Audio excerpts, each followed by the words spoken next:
Hi, I'm Chike Coleman. That's Sanford Hess, and this is Real Reviews Rewind, the show where we rewind the clock a little bit and talk about older films. This week, I could not be more excited because we are discussing a film that has long been one of the films in the AFI's 100 Best 100 Movies list, and often is cited as the greatest screenplay of all time.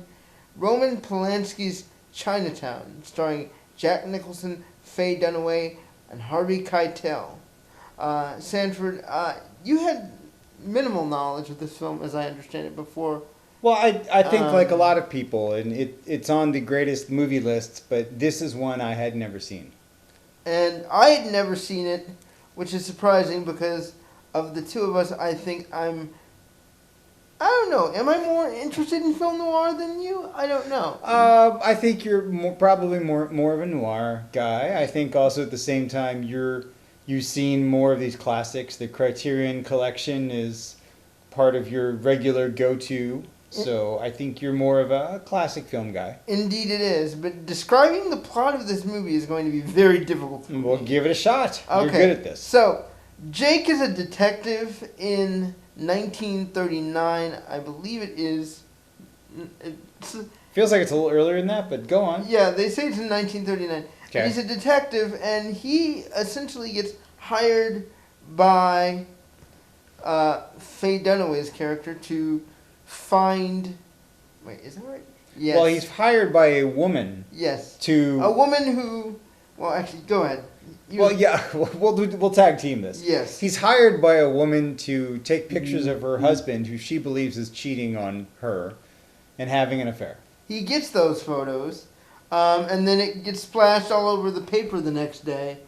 But then somebody else comes in and claims to be the wife of the same exact person. Right. And trouble definitely ensues because there's an issue with the waterways and the reservoir losing water, and we're trying to figure out why, and the person who is going to be against the idea of this reservoir being drained gets murdered, and he gets murdered in such a way where you're pretty sure that it happened at the reservoir, but there's a little tiny hint that they give you that where he was found may not have been where he died.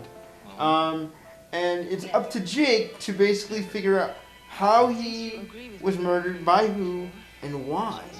Well, and I think, so a couple of other points I'd point out. The movie takes place in Los Angeles, and in an era when it was really sort of fast and loose.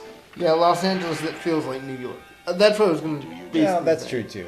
And it takes place, the water is a huge context to this in the background because, as the city grows, it has a need for more water, but then other people want the water for different purposes. So that in and of itself does become the subplot.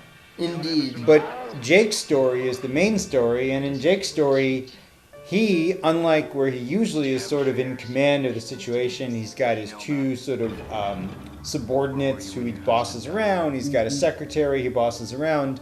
He realizes pretty early on in the movie that he's actually been used as a pawn in somebody else's game. And he's trying to navigate that situation as well as, in a way, kind of maintain his loner work-alone status, but slowly becoming more entrenched in, and I'll say the character's name in this one, Evelyn's controversy with the reservoir and who her connections are to this whole system that is being mined for land.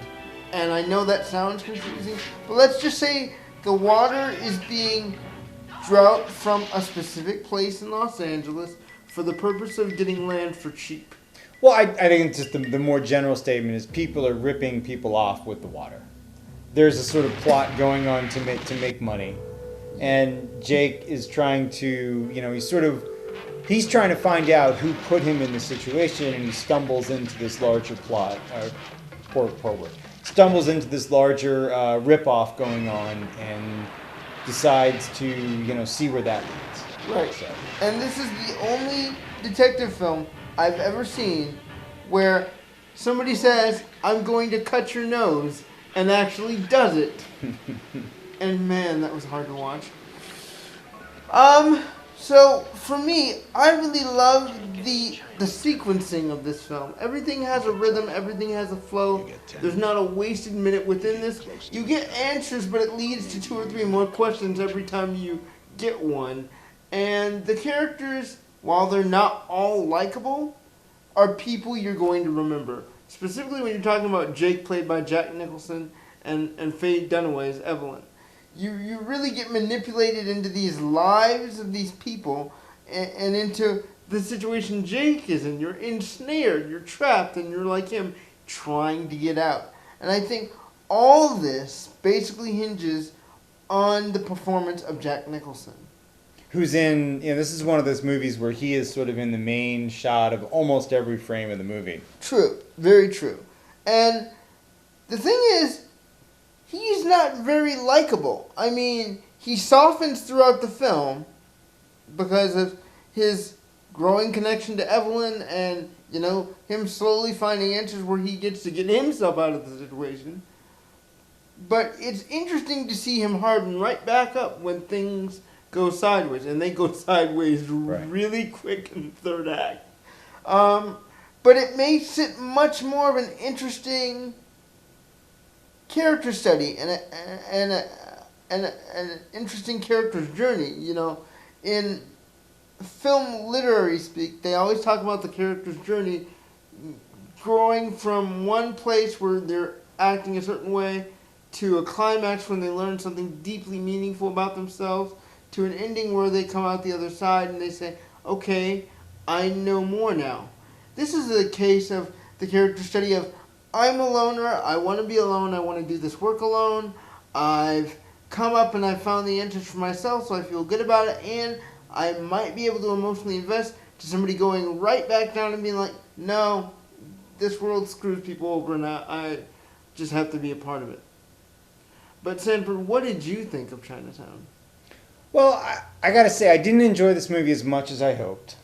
I found parts of it to be, well, I gotta be honest, I think a little slow, which is one of those differences about movies that were made, 40, 50 years ago versus movies now, is like you mentioned the pacing. I think the pacing is good, but at the same time, the pacing is kind of ponderous. Mm-hmm.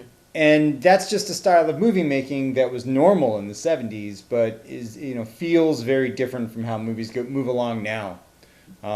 Just as a point of reference, last night I sat in for a few minutes of the Hobbs and Shaw.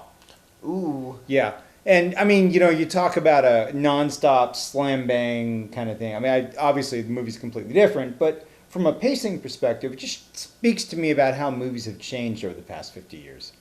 The performances were good. I got to admit, my favorite performance you didn't even mention was John Huston.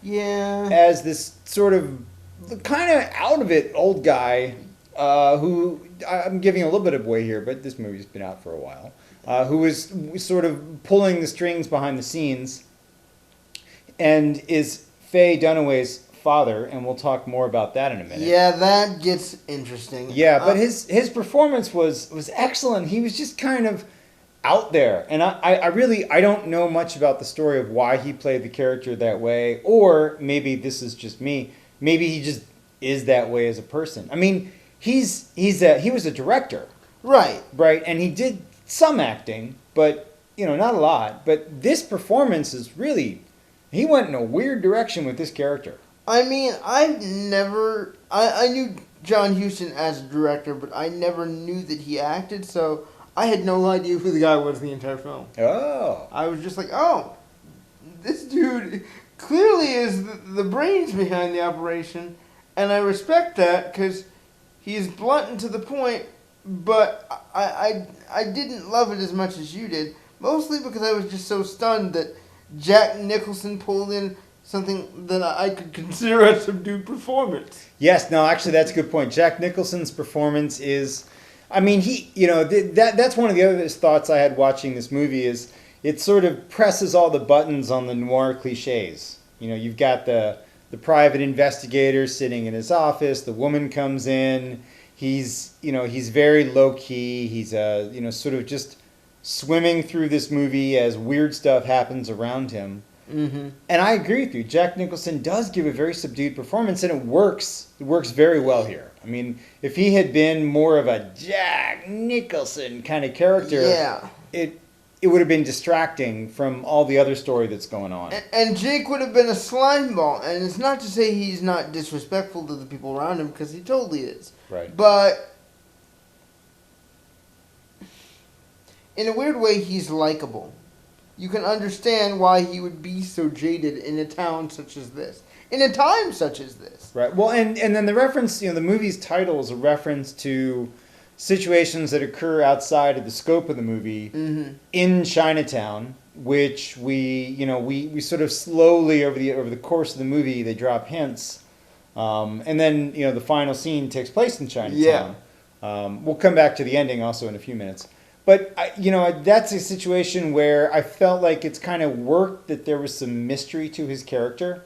Right. Why does he, where are his feelings at on this? What's his relationship to the police? He was, it comes out slowly in the film, he was a cop. Now he's not a cop, but he's got ties to the police department. So I like that. I like this slow unraveling of the storyline. To go back to my comment at the beginning, I felt like sometimes it was a little too slow. My one question is, you had multiple chances to drop this investigation at any point. And is it just because you got invested in Evelyn so early on that you're like, no, I'm going to see this through? Or, that's the one motive I didn't get. You really, your skin wasn't that far in the game other than your reputation. Once you fix that, you have no skin in the game. You could leave at any point, and you choose not to. Why? Right. I would answer on behalf of the character, at least what I got the implication was, is that he really resented being somebody else's pawn. He's not used to being the one who's used. He's used to being in control. And that really set him off. That was my read on the situation. But, the thing that makes that interesting is that's counterintuitive to what the film noir device is. Usually the private detectives are like, I'm the pawn, it's okay, I'm used to it by now. They're used to being out of control of the situation. They're used to not having all the answers. And, even when they get them, it's like, well, I was played, whatever. But this guy's like, no, I have to be in control. So that's an interesting dynamic change from the actual genre itself, which may give it some of its lasting power in terms of why it's so fondly remembered. Well, why do you think it's so fondly remembered? I think it's remembered because not only for the 70s was it a throwback to a genre that people were trying to forget because you forget this was in 1972? Something like that. So Vietnam War was either... Well, it was deep. You were deep into Vietnam. At its height, so maybe at that time something more classic was needed? I don't... Well, I don't know much of the story behind it, which is an interesting note, just throwing it out there, of the other movie we had talked about watching with it, which actually, so when you brought up Chinatown, the interesting thing to me was that you brought this up as an option for a movie, and I had just watched the documentary The Kid Stays in the Picture about Robert Evans, who produced this film. And in the story of Robert Evans, he went out of his way. He really believed in this script. He really believed in this film, even though Roman Polanski was totally difficult to work with. So you're saying that for Chinatown, I didn't know a lot about this movie coming in, but I guess it was a movie that had some sort of staying power. And for you, that staying power came in the form of producer Robert Evans? Well, I think it's more of it. The staying power for this movie, to me, goes back to the fact that it was sort of a different movie from being made. You mentioned that there weren't a lot of genre of noir movies being made at that time. It was a genre that had kind of fallen off the radar to a certain extent. And here, someone came back and said, "Look, we're going to make a straight down the middle noir film. The only difference is it's in color." But beyond that, I mean, this movie could literally have been filmed in the 50s with the basic exception of a small flash of nudity and, sort of some additional violence beyond what you would see in a 50s movie. Like for example, you mentioned that they actually cut his nose. Yeah. Right. I mean, in the 50s, they would have been, we're gonna get you, we're gonna get you, And then there would they be a stopped cutaway. there. I feel like they would have done that, but there would have been a cutaway with the bandage already on his nose, and that would have been it. That's a good point. So that, and to me again, those are part of the aspects of this film. That was the, making movies in the 70s where they could go way beyond. They could spend so much more money, so much more time. They could bring in, you mentioned the script was sort of one of the greatest scripts, of all time. So I think they could bring so much more to bear on these films and wind up with a much better product. And speaking of a much better product, Robert Evans, the producer of this film, really fought for it? Yes, he really fought for it. This was sort of one of his pet projects, and I'd have to refresh myself on some of the details. I think it was the first one that he really targeted once he got the freedom in his contract to go and produce things on his own. This was his marquee one that he chased and got made. So it speaks to the time of huge big name director, big name producer, big name stars, and even though they were stars at the time, I think obviously even in retrospect, this is seen as one of Jack Nicholson's best movies. It's seen as one of Faye Dunaway's best movies. You're catching two stars of the 70s at an earlier phase in their career. Right. And I think that speaks to the power of their performances, not the fact that they had youth on their side, but they played this as straight genre-wise as they possibly could. Yes. Which added to the believability. Oftentimes you see a movie like this and the lines are exaggerated and it doesn't feel like natural language. It feels like you're hearkening back to that time rather than that you're in it. Right. And this felt like they're in it. It's there. There's realism there. You can believe these characters. I wanted to take a moment to talk about the turn. And there's two actually. The turn? That's what I call it when there's something so out of left field that you're like, wait, what? Yes. And there was one of those moments in this movie. There were two of those moments in this film. Okay, there's at least one. Go ahead. So, I'm going to get the characters wrong on this. But Faye Dunaway's character reveals that the person that, and I'm going to get this wrong, who was killed, the person he was seeing was Faye Dunaway's character's sister. She revealed, is that right? Am I getting that close? I don't think she was his. It wasn't Faye's sister. It was Faye's daughter. Right. Well, actually, no. You're right. Sister, daughter. There you go. You're right. Yeah. You're right. Sorry, my bad. I'm sorry. So yeah, Faye Dunaway originally says when Jake was taking the photos that the person that her husband visited was her sister. Right. This is not true. Jack Nicholson pulls out some hand justice and starts.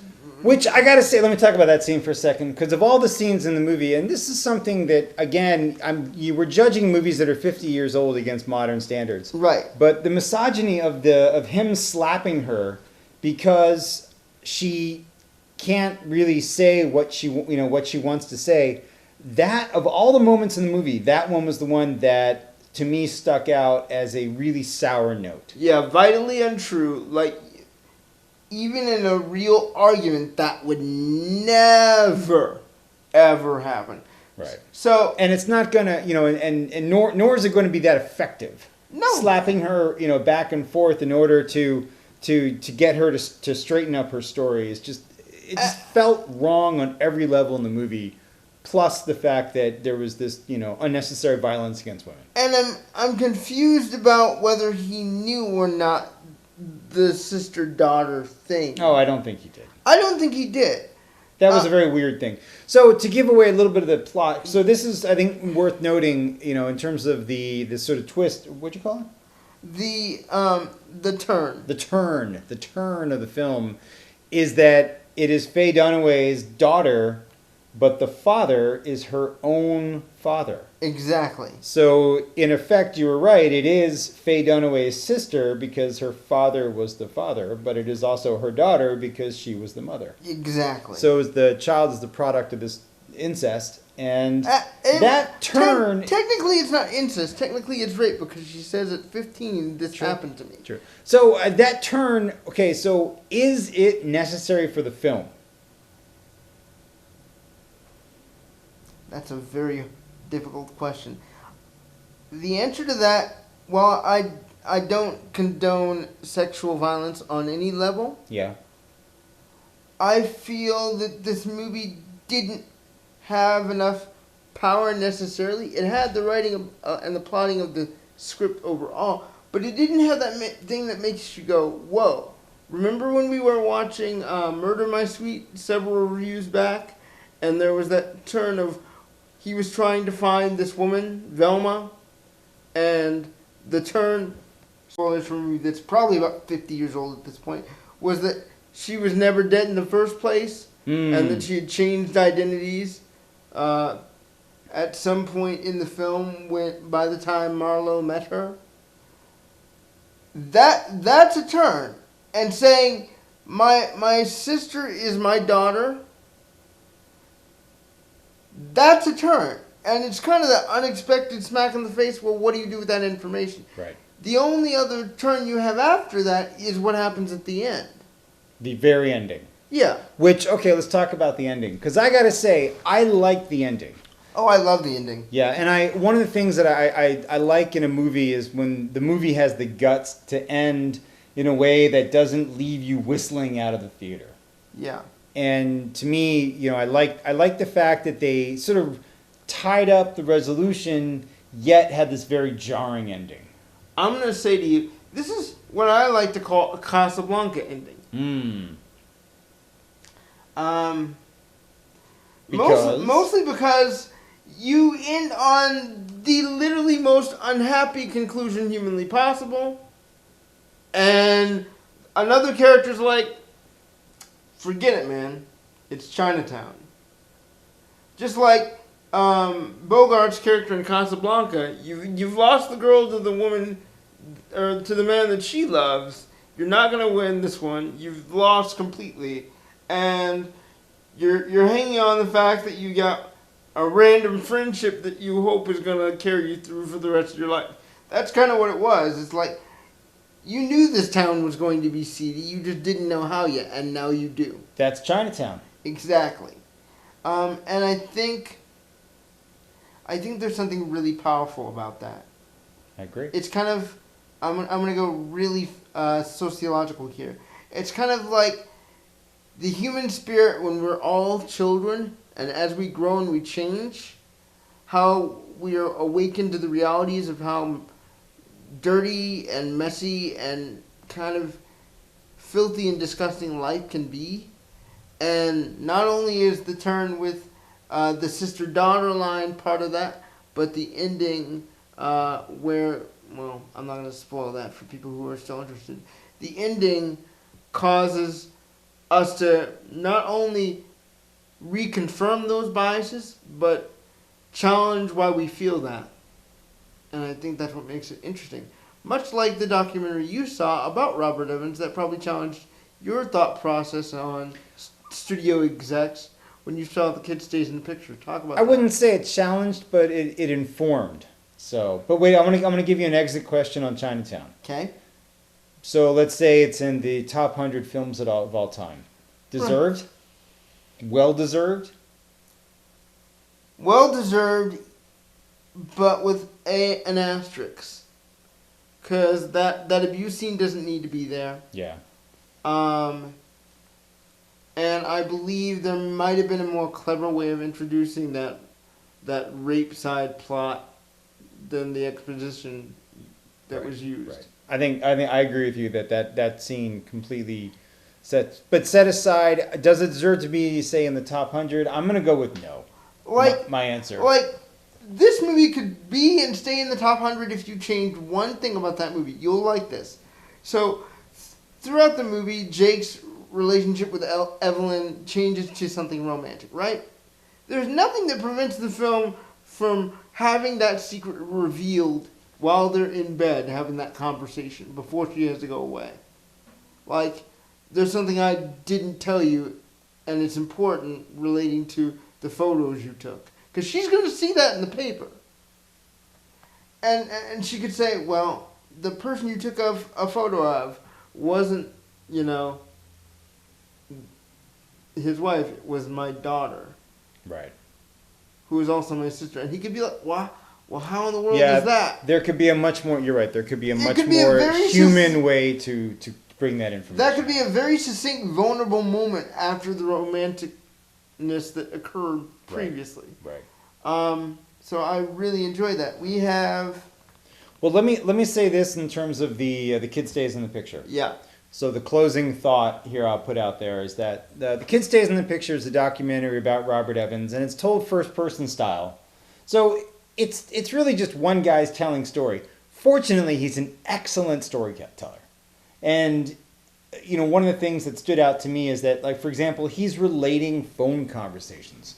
I can't think of anything more boring than somebody telling you about their phone conversation. Right. But this movie actually makes it not only visually interesting by sort of cutting back and forth with still shots of the people, but he does different voices when he's telling the story of the person on the phone. So it keeps it going. But what really stuck out to me from the movie is a window into the era of Hollywood when it was about these marquee films. He produced The Godfather, he produced Chinatown, he produced so many of these sort of big name films in the 70s.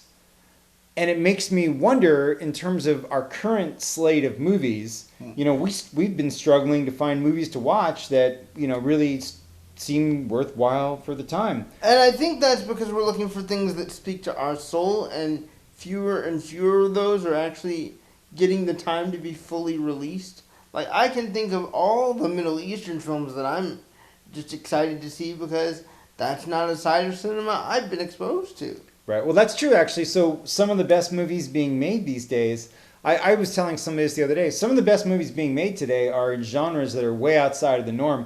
Horror has some of the best films being made. Agreed. And and then foreign, from films made in other countries where they haven't gone through this cycle of, big bash 'em up kind of films where they're still making quiet, introspective films. That's some of the places that we need to go digging. So maybe that gives us an assignment for a future week. I mean, it definitely does, but the question is, what is going to speak enough to us without viewing too much of a trailer to say, okay, that's one I want to dive into. Right. You and I both saw 2 interesting films during our weeks off. Well, you saw 1 film, I saw 2. I saw American Woman starring, let me see if I can remember the names here, Sienna Miller and Christina Hendricks from Mad Men. And basically it's about a woman who, spoiler, her daughter goes missing after spending a night out with her boyfriend and doesn't return home. And the daughter actually is a single mom. So Sienna Miller's character is the grandmother who makes a lot of mistakes and they're not really that rich, has to take care of her grandson while navigating her own life and pulling her own self out of the low-income situation she's been in, even though she has a very supportive sister and brother-in-law. And that's a great movie if you want something that's kind of introspective and a little bit of a mystery, but more focused on slice of life. The other film I saw was A Faithful Man, which is essentially about a guy who finds out his girlfriend is pregnant by his best friend, and then he basically leaves the relationship until his best friend dies, and then comes back and falls right in love with the woman he originally dated. Only problem is now the son basically hates his guts, and the man's sister, the man who died's sister, is also in love with him, and because his girlfriend believes in freedom of choice, she's like, go spend time with this girl. It'll be fine. Go have a relationship with this person. And he's kind of slightly torn as to what love means to him and what he values. And it's a comedy, so it's hilarious all at the same time. Oh, really? I didn't know that part. We both saw some really excellent films this week, and that's going to be time for another show on another day. And until then, I'm Chike Sanford, that's Sanford Hess, and we will see you all at the movies. Bye, guys.